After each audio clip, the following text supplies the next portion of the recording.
What's up, everybody? Kafka here, and today we have something super special for you. We have the Ball Lightning Warp build. This is the closest thing I could get to having a Temporas, because I know I'll never beat the Sekimus without getting hit. So a couple things you'll know in this video that you're gonna see. You're gonna see me do a breach, expedition, some bossing, and even a Citadel. So you're gonna want to stick around to the end and check out the whole video.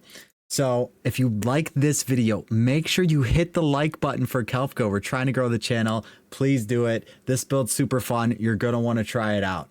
All right, so we're going to start playing the video and we're going to get into some of the stuff. So the build is starting off with a breach. So we're going to start off with a breach, and then we're going to throw on the screen. We're going to throw on what we're actually doing with the gebs first. All right, so we do have some things that were free. So freebies. So Power Siphon is free from our wand. We have Skeleton Warrior, which is free from our scepter. And then on our second slot, we are using the Sigil of Power. So that is three freebies on the build abilities that we get to have. So you're gonna notice in the video that I'm just porting around everywhere on the map, but it's just lightning warp. So you can lightning warp to your ball lightning and it creates an explosion and it does a ton of damage and it is insanely fun to play.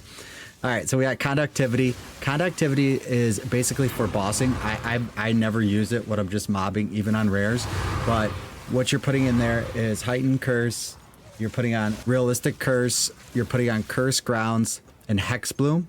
That's for bossing. Like I said, you're gonna put this on tier 2 slot. This is going to be on your weapon slot 2. So you're going to only use that when you swap weapons. This is the first cast on shock. The cast on shock is using lightning conduit. You'll notice the big beams of lightning come down from the sky. That's lightning conduit. It is really, really cool. With that, you have Intepus for the support energy gain. You have elemental focus for more damage, considered casting for more damage, and energy retention, so you could cast your cast on shock more often. It is an Archmage build, so we are Archmage with lightning masteries in it. Lightning warp is the ability that when I'm porting around, this is an expedition you're seeing on the screen now, so I'm gonna just port around to the mobs. You're gonna see them blow up like that. Just porting around. You think I have a Temporas on, but I don't have it. So lightning exposures on it. We have strip away, inevitable critical, and inspiration. So those are the 4 gems there. We have Ball Lightning. Ball Lightning has wild shards. The reason why I have Ball Lightning, and I'll show in a clip in a second of why I have wild shards on there, is because you could port to any of your Ball Lightnings, and when this procs, you could port to any direction you want with Lightning Warp.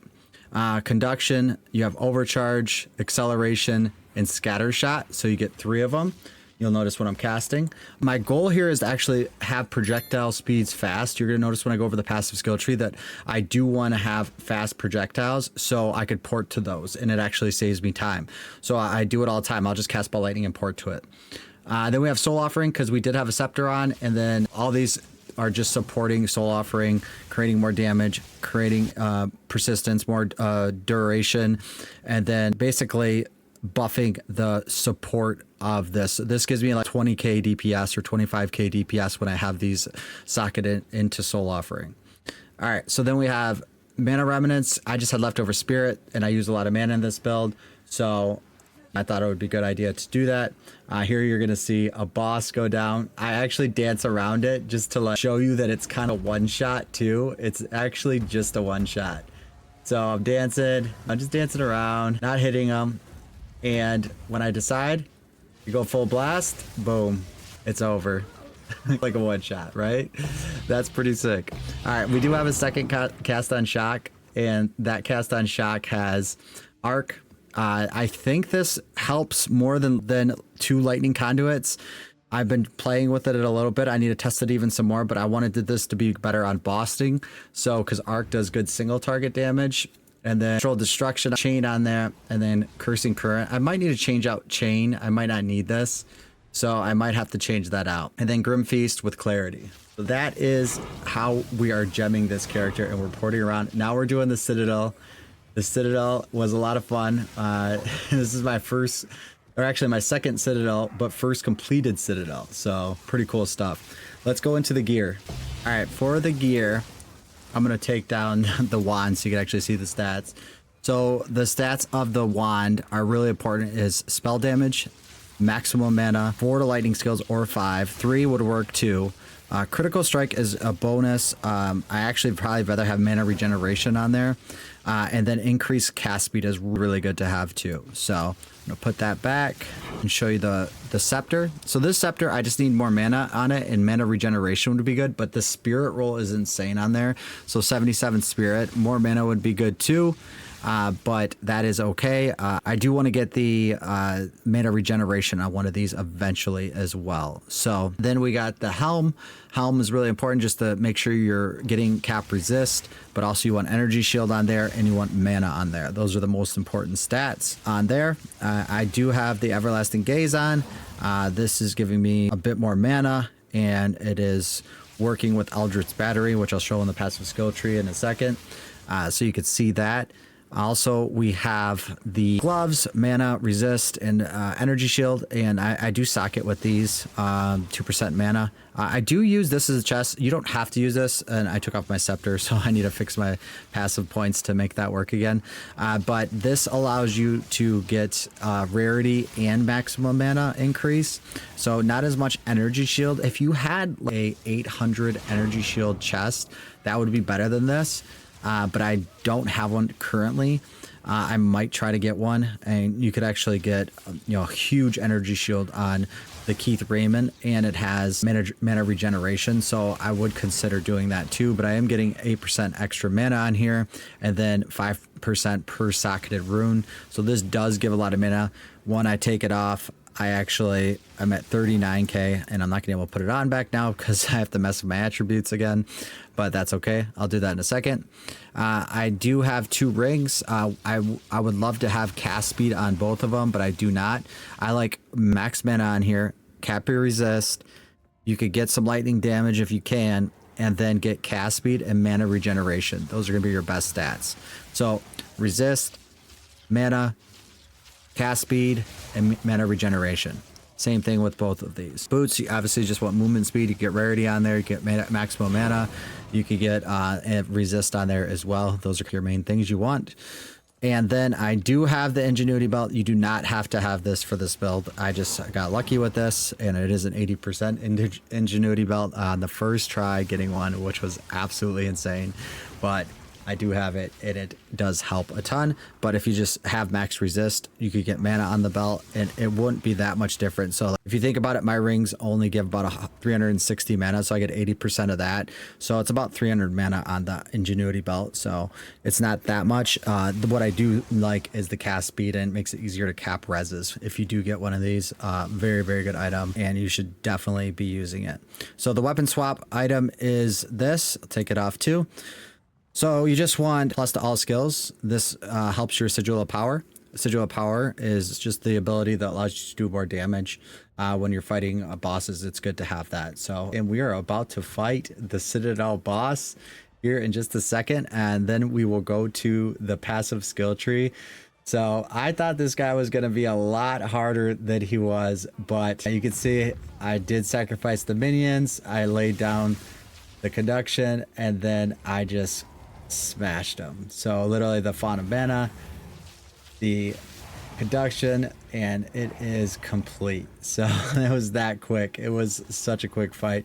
Actually though, I got a really, really good wand. This wand actually dropped from him. So I don't know if these Citadel bosses drop better stuff, but this wand dropped. I was using a worse wand. I was using I think it had +3 to lightning skills. So that was a huge upgrade for me to get this wand, and it helped out a ton. All right, let's go to the passive skill tree. All right, we'll start it off with the Ascendancy. So we do go down to Force of Will for the Arcane Surge, which is really good, and mana increase. We do get Strike twice. So targets can be affected by your shocks at the same time. That is really good And then we do scoring winds for the exposure. I feel like it does more damage because all of our damage is lightning anyways in this build. This would be good if you were doing some cold damage and you wanted to contribute to shock. So that is not what we need. This would be the best thing we could actually do. All right. So we're just going to go over a few things. I'll take it slow in case you guys want to check it out. I will make a planner for this too. This build, I really am enjoying it. So I am going to make a planner so I can update it when I upgrade gear on it. Because this is a build that I'll want to play if it doesn't get super heavy nerfed or something like that. So we are using weapon swap. You can see the green here.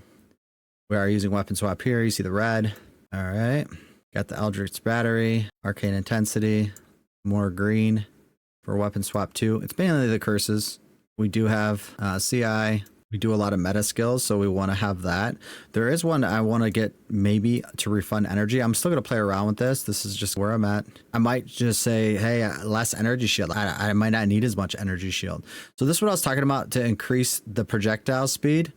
The reason why I like that is because, like I said, I sometimes teleport, and I'll show you guys after this what I'm talking about is I'll teleport, and what that will do is allow me to ball lightning warp, which gives me a little bit of a speed increase. All right, so we got power conduction, pure power. We got Eldritch Will, enhanced barrier, just showing you the big nodes.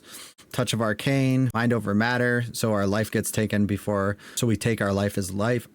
Our mana is life. I can't talk. Breaking point. We do got all of these for the AoE nodes. And then this is what you want to focus on when you're looking at your jewels. So you're going to want ones with magnitude of shock. That's the best thing you could get on there. I like cast speed. I like maximum ES as well.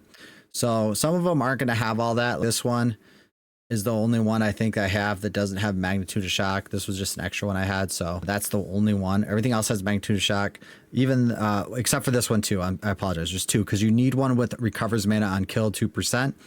Very important. You don't need all these other stats. This gem was crazy good, so I had to use it. It's really good. But you're gonna see increased shock, mana regeneration, energy shield, both good. Mana regeneration, magnitude of shock, increased speed. I told you about speed. Speed's super important. Cast speed's really good in this build. I think my lightning warp's under 2.2 seconds. That's how fast I could cast it. That's why I'm zooming around the map when you guys seen it. But those are about the gems. Obviously, you could get better ones than that. There's a lot of upgrades to be had in this build. What I was talking about is, let me go into my sound options. It was really quiet. All right, so basically, a couple things I want to just point out in this build. So you have two weapon swaps. So, oh, I got to put it on. Shoot, 1 second. Actually, let me talk you guys through this in case you didn't know. So what you could do is, so I need to wear this weapon. I need 36 strength, right? But it has strength on there. So oh, it's just 1. So I have to change 1. And now I could put that weapon on, and then I could put this on. And now I have 65 strength. We're like, oh, Kelfka, you have too much. So you could change it back. So I just need to make sure I have at least 50. Oops. I keep doing that. So I have to change it again. Oh, strength. There you go. So I have 60 strength, 61 dex. So I do want to take 1 out. That's why that happened. I didn't, because this gives 23 strength, so I don't need that extra strength. I don't have anything with dex on it, I don't believe, so I don't have to worry about that as well. But I only need on this, for this, I only need 51 dex, so I'm actually 10 dex up, which doesn't help my build really. So, all right, let's go back to this. We have everything on now except for the weapon swap 2. So the weapon swap 2, you're gonna notice when I press my conductivity, it swaps to it. That's when I could do fauna mana.